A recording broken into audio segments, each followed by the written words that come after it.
Bienvenue dans votre émission Les Rencontres du Chef.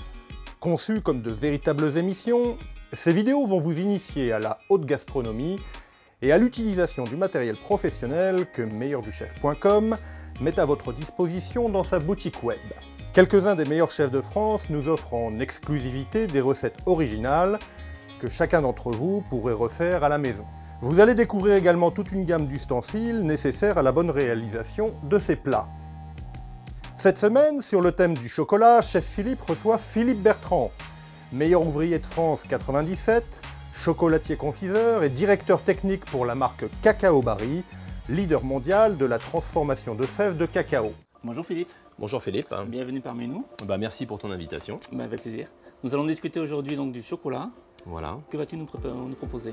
En fait, ça va être assez simple. Nous allons voir une barre snacking avec du chocolat de Tanzanie, 75% de cacao, que nous avons justement ici, qui est une origine et qui va bien se marier avec de la griotte, parce que justement, on rajoutera à l'intérieur donc une confiture de griotte à la cerise noire. Alors, pour pouvoir faire la barre, parce qu'en fait c'est une barre snacking, donc c'est une barre à emporter, il est important déjà de faire la coque.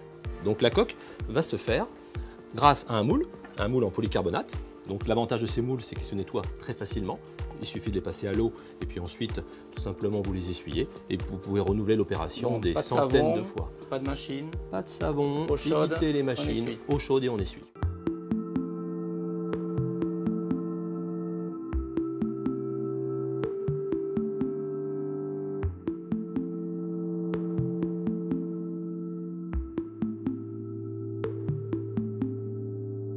Donc Philippe, le chocolat est déjà bien fondu. Il reste encore quelques pistoles entières. Voilà, alors l'astuce du chef, du meilleur du chef, c'est qu'à le dire. L'astuce c'est très simple. C'est dès que vous voyez qu'il reste quelques pistoles à l'intérieur, il est temps de le débarrasser. Parce que vraisemblablement qu'on est à 40 degrés à peu près. Mais vu qu'il reste des petites pistoles, ces petites pistoles, après mélange et après fonte, nous permettront d'être vers 34-35. Donc Philippe, le chocolat est fondu. Voilà. Il a atteint une température de 34 degrés. Voilà, exactement. On était à 40 degrés à peu près tout à l'heure. On l'a laissé chuter. On est à 34 degrés. Et là, on va rajouter donc le beurre Micrio. Alors le beurre Micrio, c'est du beurre de cacao. Il n'y a rien de plus naturel. C'est du beurre de cacao qui est en poudre. Donc la dosette correspond à 1 kg de chocolat. Là, vu qu'il y a un demi-kilo, on va mettre une demi-dose. On rajoute directement le beurre Micrio sur le chocolat qui est à 34 degrés. C'est très simple. C'est, on va dire, la dernière technique possible que nous connaissions pour pouvoir cristalliser le chocolat facilement. Et l'astuce du chef, c'est vraiment ça, c'est-à-dire arrêter de tourner, laisser le chocolat faire son effet, c'est-à-dire le chocolat va faire fondre le beurre de cacao qui est en poudre, et après, on va tourner quand le chocolat sera à 31 degrés. À ce moment-là, on pourra commencer à travailler. Alors pour le chocolat noir, 31 degrés, mais je suis sûr que tu allais me poser la question pour le chocolat au lait. Et le chocolat blanc, exact. Donc le chocolat blanc et le chocolat au lait, c'est 28 degrés, la température de travail. Mon thermomètre, on est à 31,4, c'est parfait. Mon thermomètre, c'est mon meilleur ami. Pour réussir à avoir un chocolat brillant, cassant, fondant, qui sort du moule, parce que ça c'est souvent le problème, il faut absolument, et on préconise l'utilisation du thermomètre. Infrarouge de préférence. Voilà. Donc Philippe, notre chocolat est prêt. Il est parfait. Dans le cas où on veut en faire plus. Moi c'est ma recommandation. Jusqu'à 500 grammes, on peut très aisément le faire comme ceci, dans une ambiance de 20-22 degrés, qui n'est pas toujours le cas dans les maisons. Je préconise de pouvoir stocker le chocolat directement dans des petites tempéreuses du genre celles que nous avons ici. Dans le caloribac, oui, qui est donc un bain-marie qui fonctionne sans eau, qui a juste une résistance à l'intérieur, et un thermostat pour pouvoir régler la température au degré près. Voilà. Alors on revient à notre chocolat. Là il est au point, donc on va commencer le moulage. Alors on va prendre le moule polycarbonate. Il existe bien sûr de nombreuses formes. Là il s'avère que nous avons une barre, donc c'est une barre qui est en forme de bûchette. Nous avons besoin d'une poche. Oui. Donc là j'ai vu des super poches. Alors ça j'adore. Poche à douille. Très bon choix de poche. En silicone, très résistante. Voilà. Donc on a ça, on a besoin d'une feuille de papier. Donc papier cuisson, tout simplement. Si vous avez ça à la maison, ça sera parfait. Et puis là, on va pouvoir passer directement donc au moulage. Comme ceci. Il y a le geste du chef, c'est un peu l'habitude, c'est normal. En fait, on met son pouce sur la spatule, sur le spatulon là, hop, et puis après, on va verser le chocolat directement dans la poche. voilà, avec la poche, de la passer le long du bol, de façon à arrêter l'écoulement. Ensuite, voilà, on jette la poche comme ça. On la pince. On la pince et On la on roule. tourne. Et là, on a comme un stylo, en fait, hein, disponible pour tout ordre de travail. Donc là, à ce moment-là, tout simplement, en faisant attention de ne pas le faire tomber dans une préparation, le bout. Après, vous disposez face à vous, dans le sens de la longueur, la plaque. Hop, vous voyez, je mets, hop, et je fais comme ça. Et là, je garnis soigneusement en prenant mon temps, je ne suis pas pressé. Voilà. Donc on remplit l'empreinte jusqu'au bord. Exactement, vous voyez, j'arrête, dès que j'arrive en butée, hop, je soulève et je pars de l'autre côté. Donc là, je fais lentement pour que tout le monde puisse voir. Toc, hop. Et voilà. Un geste important, c'est le tapotage. Alors le tapotage, très simple, on va dandiner la plaque de gauche à droite, tout simplement. Voilà, comme ça. Qui permet de lisser le chocolat parfaitement et d'extraire les bulles et bien mettre dans les cavités justement le chocolat qui les pousse bien le moule. Je prends un triangle, voilà, un triangle comme ceci, hein, un mat de fer assez parfait. Et puis je vais prendre mon moule et je vais évider. Alors pour évider, c'est un geste qui n'est pas facile. Hein.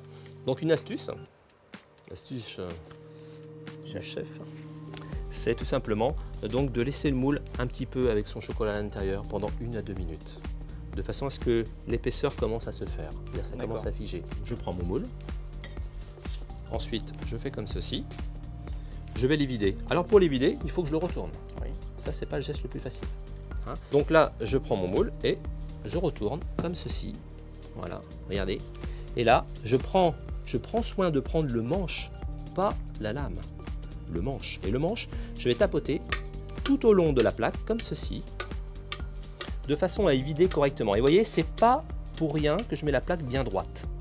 Simplement pour avoir quelque chose de bien régulier au niveau de sa couche à l'intérieur. D'accord. Ensuite, je prends le triangle et le terme, c'est en fait, j'enlève la coulure, mais le vrai terme, je pense que c'est bien de parler aussi des vrais termes, c'est araser, hein, c'est-à-dire c'est enlever l'excédent. Et ensuite, je retourne le moule sur la feuille. Et on le laisse figer. Voilà. Et l'astuce, le fait de le retourner comme ça, c'est simplement pour créer une petite collerette en périphérie qui permettra ensuite de la fermer parfaitement, cette barre. D'accord. Donc Philippe, 10 minutes se sont écoulées. Voilà, 10 minutes. Donc on a extrait bien sûr le restant du chocolat.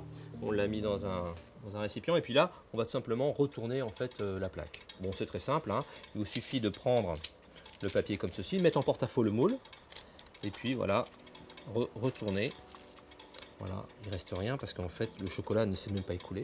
On se retrouve avec en fait des petites coques de chocolat et vous voyez ce que je vous disais, c'est-à-dire on a ici donc un petit petite collerette qui permettra de bien fermer la barre. Donc maintenant on va la mettre 10 minutes à peu près au frigo, hein, d'accord, et puis on va commencer à garnir. D'accord. Donc Philippe, étape suivante. L'étape suivante, c'est de ressortir déjà notre moule qui a passé 10 minutes au frigo. Donc là, on torsade un peu le moule, déjà pour que le moule commence à se décoller un petit peu de la plaque. Ensuite, on extrait en forçant un petit peu, voilà, et on voit que la petite barre chocolatée, En effet, voilà, elle se décolle tout seul. elle se décolle tout seul. Alors là, on va passer à la ganache.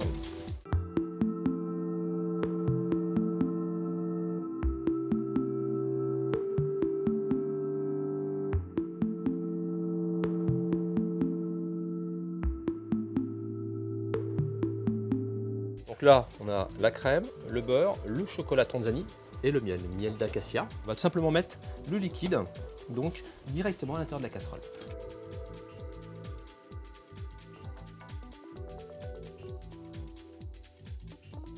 On va faire bouillir l'ensemble de ces ingrédients. Voilà. Donc faire bouillir la crème, fondre le beurre et dissoudre le miel. Exactement. Donc là, Philippe, on voit que ça commence à bouillir. Voilà, c'est une petite quantité, donc on ne va pas laisser bouillir pendant 2 heures. Hein. C'est tout simplement un bon bouillon comme ceci. Ensuite, l'idée, et là c'est vraiment l'astuce du chef, c'est de laisser refroidir cette préparation à 80 degrés. Mon chocolat, Tanzanie, 75%, hein, on l'a évoqué. Et puis là, il me faut une préparation donc à 80 degrés. Donc là, on est à 80 degrés. Oui. Et donc, l'astuce, c'est toujours pareil.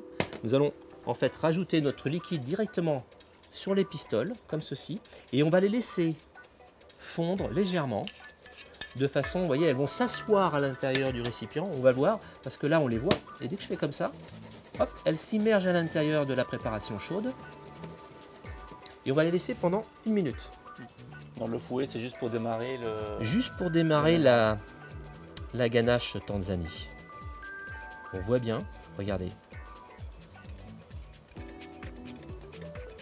On termine à la spatule, là on voit la ganache. Donc là on va bien l'allier, c'est-à-dire on la remue, on la remue, on la remue. Comme une mayonnaise, même principe. Regardez l'évolution, regardez. Et on entend le glou glou. Oui. Ça c'est important, c'est des points de repère professionnels. Regardez, la liaison parfaite de notre ganache. Et là on va laisser refroidir la ganache à une température avoisinant les 30 degrés maximum. Et pendant ce temps-là, on va rajouter à l'intérieur la confiture de cerise noire au piment d'Espelette. Donc on va prendre une poche supplémentaire. On va se prendre une cuillère. Alors c'est sûr qu'il y a des petits morceaux, hein, mais bon, vous allez pouvoir les estomper un petit peu. Voilà, on fera un trou en conséquence. Vous la mettez sur votre plan de travail. Voilà. Et puis vous commencez à la malaxer un petit peu. Hein, de façon justement à la rendre un petit peu souple pour pouvoir la dresser. Voilà. Là on prend la plaque. Faites attention que ce soit pas trop chaud en fait, hein, parce que ça reste du chocolat quand même. Oui. Hein. Voilà. Voilà, juste un fond, on l'étale. Philippe, notre chocolat est presque à 31 degrés. Ah bah, c'est parfait. Donc là on va tout simplement prendre une poche. C'est vrai que dans ces préparations-là, ce qui est important, c'est de laisser, justement, on va garnir et on va laisser à peu près 1 ou 2 mm qui permettra ensuite de fermer et donc d'obturer parfaitement cette barre. Donc là, il faut ouvrir à peu près comme ceci. Voilà. Et là, on rajoute notre ganache comme ceci.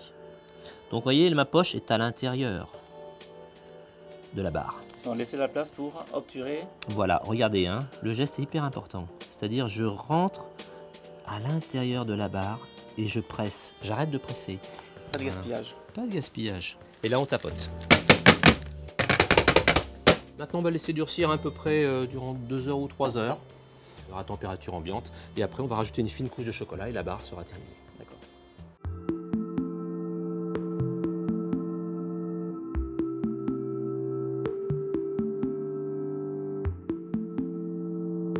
Donc Philippe, notre ganache doit être à point. Et là, pour pouvoir donc obturer, fermer la barre, il suffit de prendre du chocolat au point. On a conservé notre chocolat de tout à l'heure. Voilà, il est à 31 degrés. On va aller rajouter donc du chocolat. Voilà. Et après, soigneusement, on va le répartir. Là, le but est de recouvrir voilà. toutes les empreintes. Toutes les empreintes. Hein. Voilà. Ça, on récupère dans le récipient juste en dessous. Voilà. C'est parfait. Voilà. On laisse une petite dizaine de minutes au frigo et puis on pourra le démouler. Très bien. Donc Philippe, nos chocolats sont obturés. Voilà, donc là on va les sortir, va une les petite sortir. dizaine de minutes au frigo et là on les sort tout simplement au bar. Voilà, super. Donc là, on torsade un peu, voilà. Il faut mettre directement la feuille de papier. Ensuite, vous mettez une plaque. Voilà, c'est une plaque de cuisson, mais ça pourrait être autre chose. Oui. Hop, on retourne. D'accord. Ensuite, ben, on fait comme ça. On tapote un peu et on voit les barres. Et voilà. Donc on va rajouter tout simplement du chocolat et ensuite on va le mettre directement dans les Crispers. D'accord. Donc Philippe, la finition. Voilà, donc très simple. Du chocolat au point dans une poche. L'idée c'est d'utiliser le chocolat comme de la colle en fait. Puis après, vous prenez votre barre et vous la retournez et vous la mettez directement dans les micro-billes.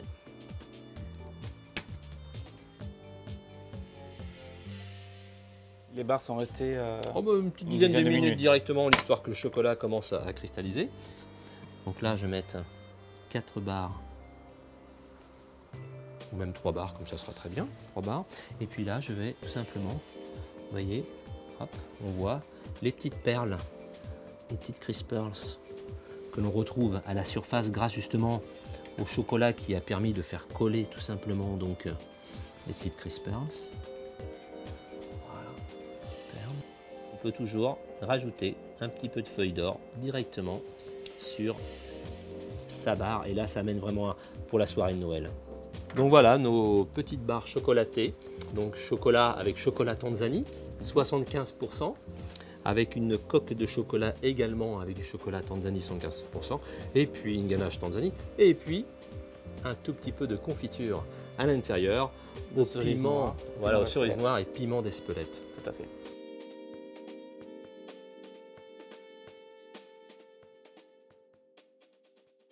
Donc Philippe, Oui. seconde recette qui est une variante de la première, Voilà. toujours avec une coque moulée. Voilà, en fait c'est une barre crispy pour laquelle on va rajouter tout simplement une ganache. D'accord. Une ganache avec donc du chocolat au lait Ghana, qui est une origine en fait de cacao barry. Et puis ensuite on mettra un crumble, en fait un croustillant sur face, et puis de nouveau avec des microbilles. Très bien.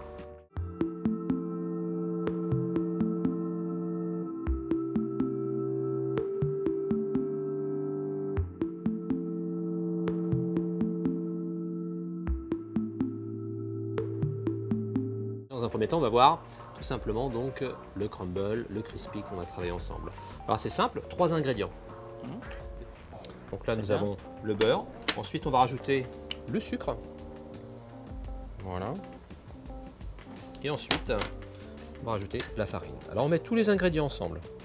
Et bien là, on va commencer à obtenir une pâte. L'idée étant de récupérer en fait des petites billes en fait de ce croustillant. Avoir une texture sableuse. Voilà, sableuse. On va la cuire. Donc sur une plaque. Voilà, on va la cuire sur une plaque. Comme ça, on va l'émietter. Et puis après, on va la sortir. Et après, l'astuce, c'est surtout la passer au mixeur très légèrement et en rajoutant un petit peu de beurre mi-criolla. Donc on prend une plaque avec un papier cuisson. Voilà. On verse la préparation. Et puis ensuite, on peut la répartir soigneusement tout en prenant soin d'avoir des petites, disons des petits tas tout simplement le plus régulier possible. Hein. Et avec le beurre, de toute façon, ça va s'étaler. Alors on enfourne. 170 degrés, ça sera parfait. Donc il y en a environ pour une petite dizaine de minutes maximum. un quart d'heure. De toute façon, le meilleur repère, c'est l'œil. Voilà, 10 Notre minutes, un crumble quart est d'heure. doré. Je l'ai brassé à plusieurs reprises comme ça, de façon à avoir vraiment une bonne régularité. On va l'affiner à l'intérieur de ce petit robot Magimix là. On ne met pas la totalité, hein, c'est l'histoire de avoir la moitié, ça suffira. Là, on rajoute un tout petit peu de beurre mi-criolla. Alors vous comprenez bien que le beurre mi-criolla, étant une matière grasse, elle va fondre. Et donc elle va tout simplement lubrifier l'ensemble des petites particules qui se trouvent à l'intérieur. Et ça va vous permettre de l'isoler parce que ça va faire un film. On en met un petit peu, hein. Voilà, comme ça. On le retire. Donc on voit bien la différence, hein. Là, tu vas pouvoir le mettre à côté. Donc nous pourrions l'utiliser bien sûr déjà dans cet état-là, mais en rajoutant un peu de beurre mi-criolla. Donc on voit le grain là. Donc on va faire un grain comme ça parce que là, c'est une barre qui fait à peu près 2 cm de large sur à peu près 8 cm de long. Donc si on mettait ça, ça serait trop conséquent. D'accord. Voilà, première étape, le croustillant, la pâte sablée quelque part. Hein. La deuxième étape, c'est la fabrication de la ganache. Tout à fait. Alors une ganache à base de chocolat au lait Ghana d'origine.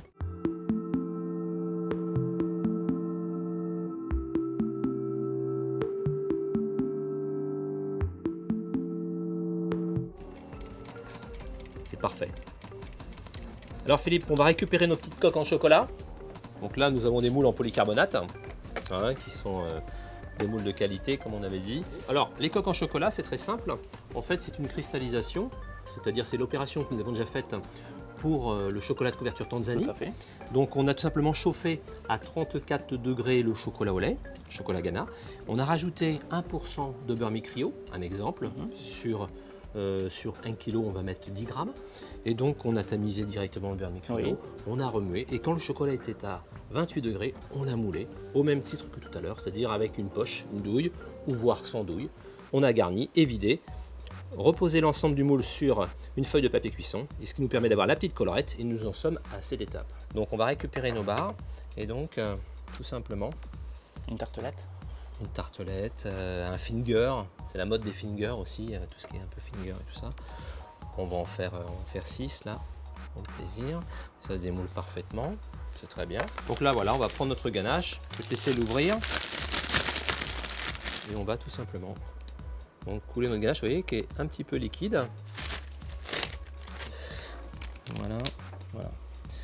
L'idée c'est de garnir à peu près, voilà, comme ceci. Aux 3/4. Pas plus, aux 3/4.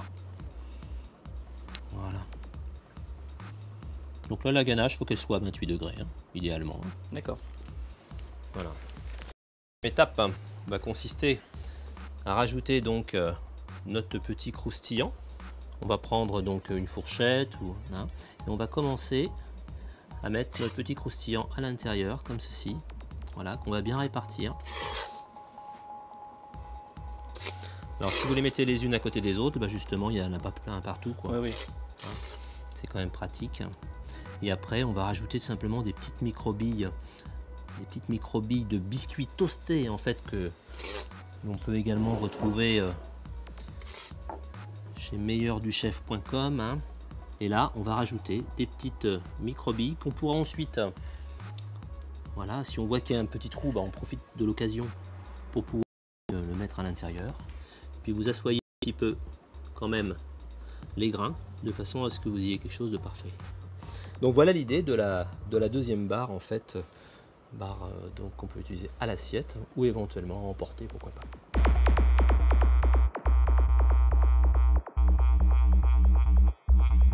Eh bien, Philippe, merci beaucoup pour cette recette, Avec pour plaisir. toutes ces techniques qui, j'espère, rendront des services à nos ménagères. Je l'espère également. Eh bien, à très bientôt alors. À très bientôt. Merci Philippe. Nous vous rappelons que tous les produits et ustensiles utilisés et présentés dans les rencontres du chef sont disponibles à la vente sur meilleurduchef.com. Vous pouvez également à tout moment retrouver les recettes et revoir les vidéos sur notre page Facebook. Nous y attendons vos commentaires. À très bientôt dans les rencontres du chef.